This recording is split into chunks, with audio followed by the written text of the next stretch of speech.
అందరికీ ఈ రోజు అయితే ఎండి చేపల కర్రీ తయారీ విధానం అయితే చూడండి. చాలా అంటే చాలా అద్భుతంగా ఉంటుంది. చాలా టేస్ట్ అయితే ఉంటుంది. సో మీ ఇంట్లో తప్పకుండా ట్రై చేయండి. అండ్ ఆరోగ్యానికి కూడా చాలా మంచిది.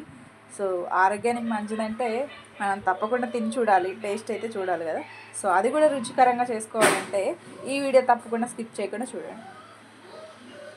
ఒక కళాయి పెట్టేసుకొని ఇలా ఎండి చేపలు మనకు సరిపోని వరకు వేసుకొని చక్కగా మంచిగా మంచి స్మెల్ వచ్చేంత వరకు ఫ్రై అయితే చేసుకోవాలి.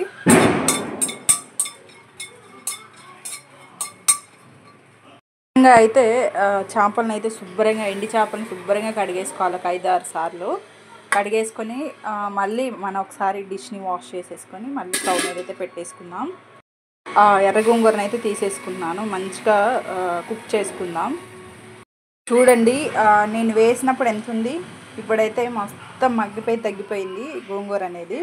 సో కొంచెం ఆయిల్ పోసేసి కళాయిలో వేసుకొని ఇలా మంచిగా దీంట్లో ఉన్న పచ్చి వాసన తేమ పోయేంత వరకు మంచిగా కుక్ చేసుకోవాలి.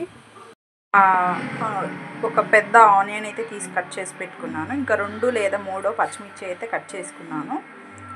మీరైతే కావాల్సినవి కట్ చేసేసుకోండి. మీరు చేపలను బట్టి మీరు కొలతలను బట్టి కట్ చేసేసుకుని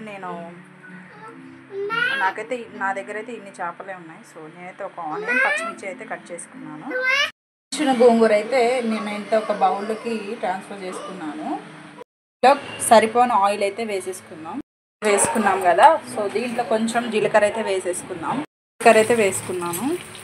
ఆనియన్స్ పచ్చిమిర్చి అయితే వేసేసుకున్నాం. వీటిని మంచిగా తిప్పుకొని కొద్దిగా గోల్డెన్ కలర్ వచ్చేంత వరకు కుక్ చేసుకుంటే చాలు.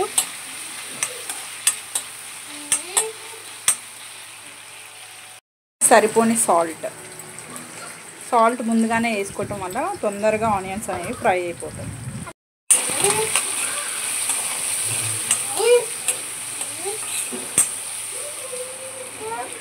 4 టమాటోస్ అయితే తీసుకున్నాను, మీడియం సైజు.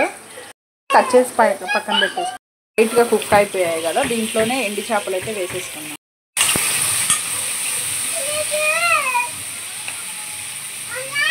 అల్లం వెల్లుల్లి పేస్ట్ అయితే వేసాను. అండ్ కొంచెం పసుపు, కట్ చేసి పెట్టుకున్న టమాటా ముక్కలు అయితే వేసేసుకున్నాం. చక్కగా ఇలా మిక్స్ చేసుకున్నాం.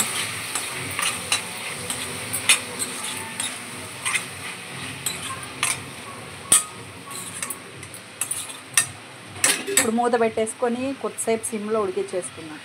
కుక్ అవుతుంది కానీ నేను గరం మసాలా పౌడర్, ధనియా పౌడర్ అయితే వేసేసుకున్నాను. సరిపోని కారం అయితే వేసేసుకుంటున్నాను. చేసేసుకొని మనం మూత పెట్టేసుకున్నాం. టమాటా అనేది కుక్ అయిపోయిన తర్వాతకి మనం ఇందాక ఉడికించుకున్న గోంగూర ఉంది కదా, దాన్ని కూడా దీంట్లో వేసేసుకున్నాం.